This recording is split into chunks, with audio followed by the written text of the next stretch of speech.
Hello and welcome to our proposed changes for the Druid skill tree for whatever potential patch 2.5 might be on the horizon as we approach the end of Season 1 and the next ladder season for Diablo 2 Resurrected. If you haven't seen them already, we've already covered the Amazon, the Assassin, and the Barbarian, so feel free to check those out on the channel later if you'd like to see what we recommended for those classes, and look forward to the next classes as well. Druid has some of the more interesting recommended changes to their overall class skill structure, so I hope that you're really excited, and let's go ahead and jump into it.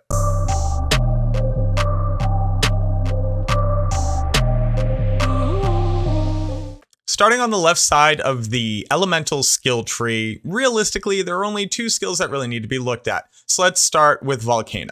The major problem with Volcano is that it has two different damage sources, so a physical and a fire component. The actual volcano that comes out of the ground, and then the comets that fly out of the volcano and crash the ground around it. Now, while having the dual damage is actually really nice, the problem is that Volcano is a next hit delay skill, meaning that you cannot take damage from any other next hit delay skills if you've been dealt damage by Volcano. And both parts of Volcano each have their own next hit delay timer. So that means that if a monster runs over the actual volcano that comes out of the ground and then is hit by one of the comets, it actually won't take damage from that comet depending on how long ago it ran over the volcano itself. This goes even further to actually interrupt other damage sources because most notably Fissure is also a next hit delay skill. So, and while I consider this to be something that should be applied to the entirety of the game, the first thing here would be to make every next hit delay skill unique to itself, just like they made every cooldown skill unique to itself, meaning that the next hit delay timer would only work for the skill that applied it,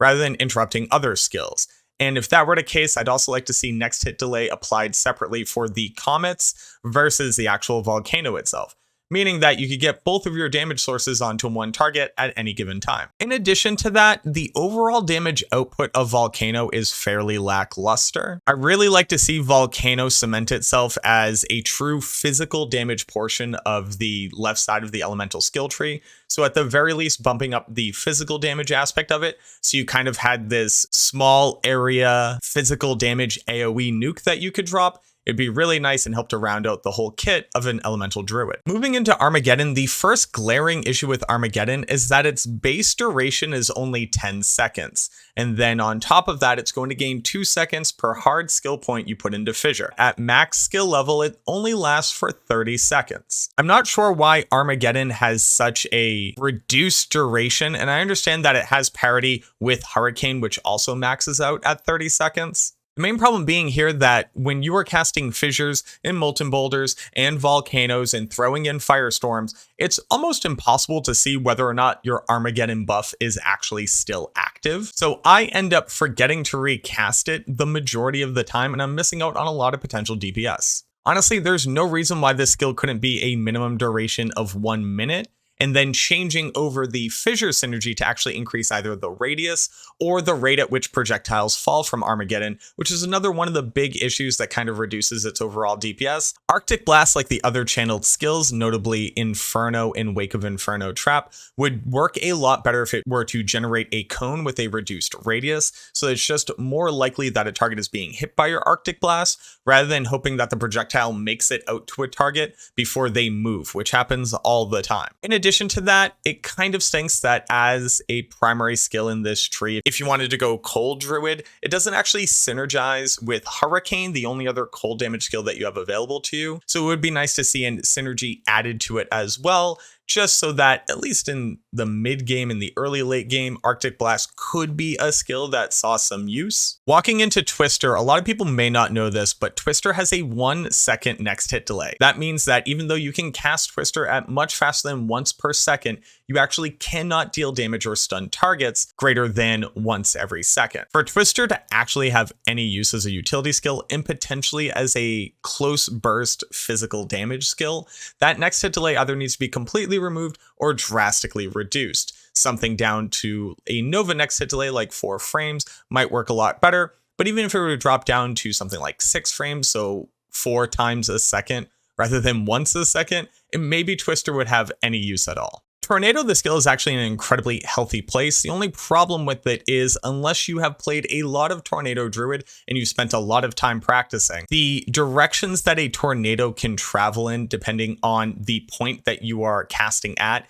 and your point of rotation around the axis that a character can rotate, if you cast the skill, you don't know where the tornado is going 100% of the time. And while this wouldn't be a problem, considering if you continue to cast in the same direction with your cursor at the same point, the tornado will always pass through the same area, monsters in this game move. So unless you're willing to get directly down at their 6 o'clock, literally right up against the monster, and cast directly straight up towards 12 o'clock, you can never moment to moment know whether or not the tornadoes that you're casting are actually going to fly towards and deal damage to a monster.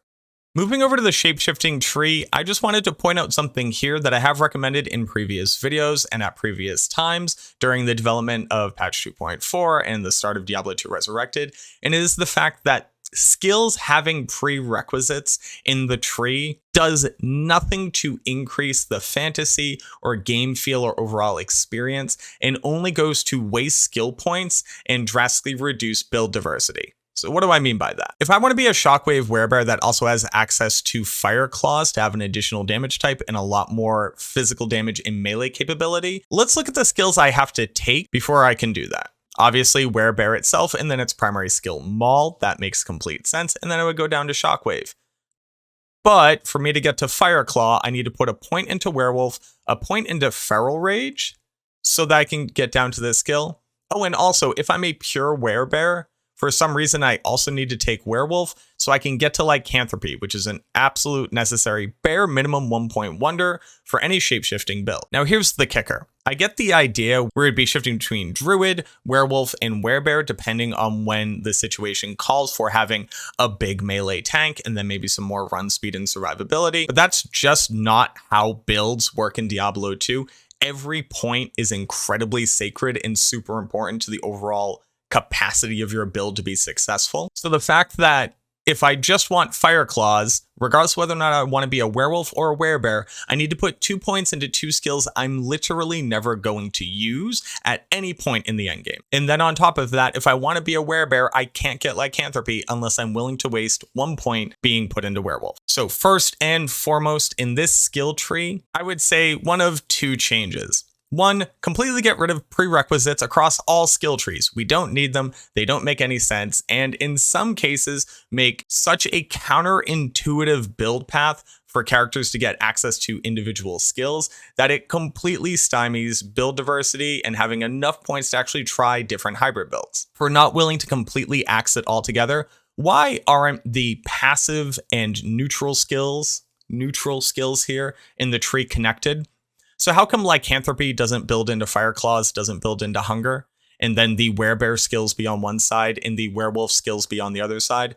Why do I need to waste points to get down into this middle tree of shapeshifting? The second biggest change, and I understand why there would be hesitance to make this change, but at this point, I don't really think it makes sense anymore. Allow shapeshifted characters to teleport. Turning into a Werebear and then coming out of Werebear form and then teleporting and then going back into Werebear form is such an unnecessary amount of additional steps to keep shapeshift builds balanced in some way that I don't really understand what ridiculous power level we think that we're gaining or losing by requiring this shuffling of skills just to be able to teleport. Especially on hardcore playthroughs and solo self-found playthroughs where you really can't rely on having super good gear to be able to survive outside of your shapeshifted form. Having to come out of shapeshift just to teleport can spell almost certain death depending on where that character is teleporting into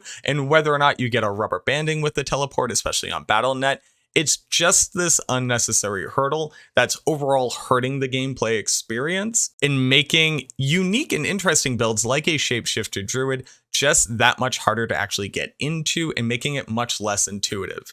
Now that you can cast Hurricane and Armageddon and all your pets and your Cyclone armor while shifted, there's no reason why I can't use other skills either. Coming into Fire Claws, the actual problem with Fire Claws that I see right now are its synergies.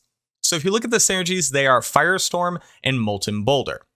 The only problem here being that if you're shapeshifted as a werebear, you can't cast Firestorm or Molten Boulder. And on top of that, if you really are a Fire Claws Druid, there are only 2 skills that you might use from the elemental tree that actually define a good version of the build. Those would be Armageddon and Fissure. Yes, as a werebear Druid, you could actually unshape, cast your Fissure out to start dealing AoE damage to a pack, and then reshift and walk in with werebear. And then obviously Armageddon helps to give you a bit of AoE coverage on a build that is solely single target damage sources. If Fireclaw synergies were to be swapped over to Fissure and Armageddon, where Fissure is specifically a synergy for Armageddon that's getting it additional duration, it would make so much more sense. And then if you had additional points over, you could then put the points that would synergize with those 2 skills, because you will actually be casting them while in a were form at all. So Hunger is a skill that kind of makes sense on paper, but in all reality actually doesn't serve the purpose that it sets out to do. So Hunger is a bite animation, so it uses a different attack speed animation than your base attack. It's meant to be a way to be able to gain a lot of health and mana back,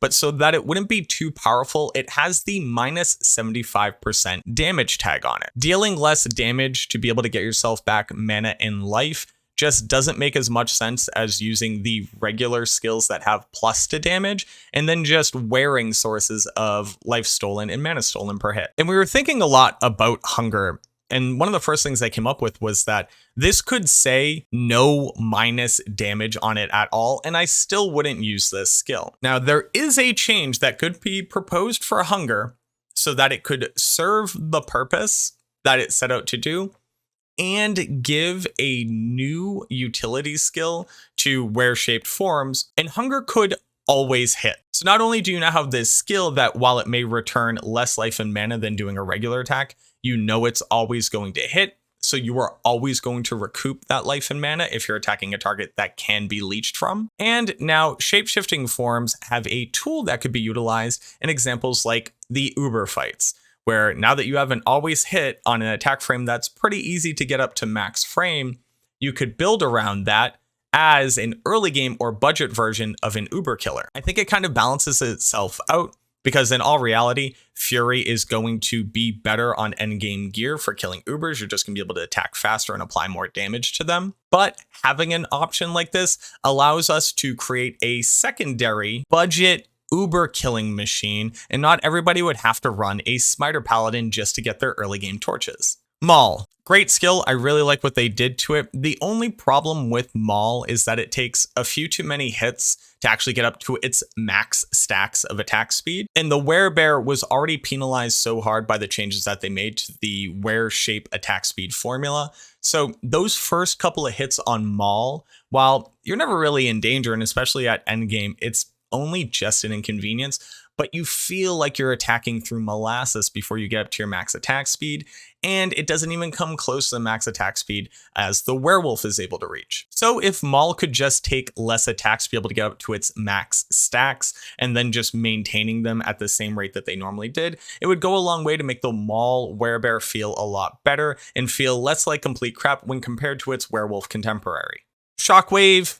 I think there's a lot you could say about Shockwave. Even if you were to max this thing out at skill rank 50 and max out its synergies, I think it does 1,000 damage per cast. It's just crap. That being said, a little bit of a damage increase or giving it an additional synergy so that you're more incentivized to pick up Shockwave as a Maul werebear tool for keeping things stunned would be really nice. And then the only other problem is that Shockwave, and let me go ahead and max it out, says that it stuns things for 23.8 seconds at skill level 38, and that's just a lie.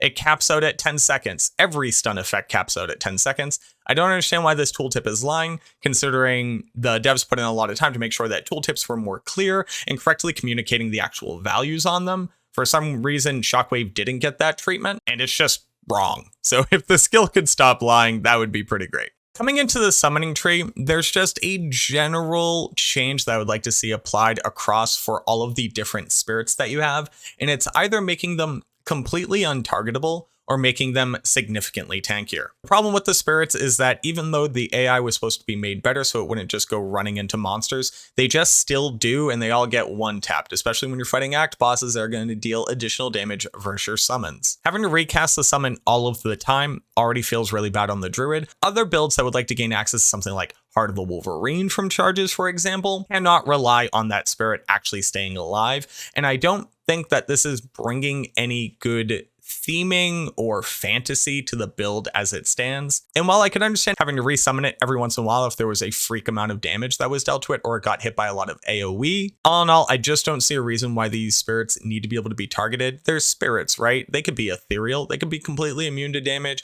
When they changed how Thorn's damage worked in the game, they made it so that Spirit of Barbs no longer returned percentage damage, and they just made it a flat damage total. That being said, they returned percentage damage both to Iron Maiden and to Thorn's aura, and for some reason, Spirit of the Barbs was left out. I'm not sure if it was an oversight, but if it was intended, Spirit of the Barbs is already not a viable Thorn's build-around mechanic, and not returning percentile damage goes a long way to make sure that literally no one will ever use this skill in any way that actually matters, unless they're doing a meme challenge or chat convinces me it would be a good idea to do Pacifist Druid again. So yeah, I would just like to see the percentage Thorn's damage return to Spirit of the Barbs, so at least it can pretend like it's a skill that you would use. Even then you still wouldn't, because overall Thorn's mechanics needs to be drastically overhauled to make it in any way a viable build around mechanic in Diablo 2 Resurrected, but that's a whole other video. For the vines on the right side of the tree, this is another thing where I think there was some general oversight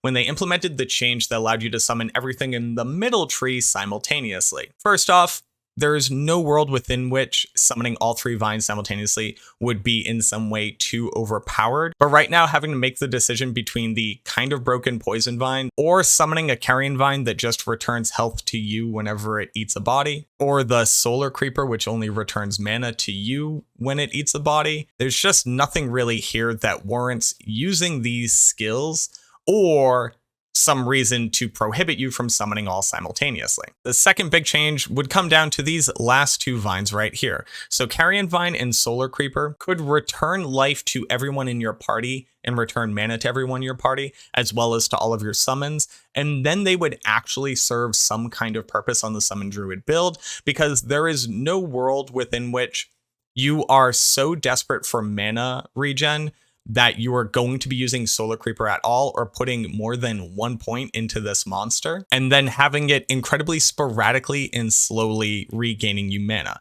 And the same goes for Carrion Vine, although there is some kind of argument to be made for Carrion Vine on a hardcore build that I can kind of understand. But if you could summon all three of these vines simultaneously, and Carrion and Solar Creeper would return life and mana to your whole party, as well as the rest of your summons. And now we're talking about a bit of utility that would actually warrant wasting mana summoning these different vines. And then the last skill change just comes down to the Summon Spirit Wolf. Now the change to Summon Spirit Wolf is actually one that I can really get behind. They made it so that it does pure cold damage, so that a complete Summon Druid is going to have access to 2 different damage types, which is nice. The problem with it, though, is that this cold damage doesn't scale with the other things that you typically wear to make a good Summon Druid build. So you're going to be using sources of Decrepify proc, Amplify damage proc, and these are going to reduce physical damage reduction. So what I would like to see, so that Summon Spirit Wolf is actually bringing a decent amount of elemental damage to your kit, is one of 2 primary changes. Either A, it needs to be scaled up so that it's doing more damage than Summon Direwolf. The reason why that is because Direwolf is going to gain additional damage from Pride and Beast and Might Aura, and your Summon Spirit Wolf is not going to gain all of those increases. So the Spirit Wolf damage output is anywhere between half to a quarter of the total damage output of the other wolves. Or what I would actually like to see is I would like to see them have regular damage with 100% conversion to cold damage, meaning that they get to benefit from all of the same auras as the rest of your summons, but then they're taking all of that damage and converting it into cold before it's dealt to a monster. There just needs to be something to up Summon Spirit Wolves damage, because you're definitely going to summon them. You're going to put 20 hard points into this on a Summon Druid build, but its damage is so lacking that unless you're on players 1 settings, you're going to notice very quickly if you have a monster that's immune to physical damage and you're just waiting for your Spirit Wolves to slowly chomp it down. But yeah, there we go. Those are the changes that I think the Druid needs at this point for the final few pieces to fall into place and to have each of their builds feel better, as well as opening up a bit more build diversity and a little bit of a change as far as utility skills and overall damage output from some of the places that it's lacking. But yeah, I'd love to hear what you think, or if you believe that any of the skills that I went over need additional tweaking, or I missed a skill that really needs to be called out. Please let me know down in the comments. There's been a ton of great discourse, and if you didn't already know, I stream every day Monday through Friday at twitch.tv/macrobioboy. I'll go ahead and put it right there in the link below. Sitting down with chat and going over these different characters brought a ton of great ideas, and I've loved discussing with people down in the YouTube comments about different changes that they would like to see or different questions that they had. So please come find me somewhere, engage on it, and let me know what you think. Thank you so much for watching this video, and I look forward to seeing you in the next one.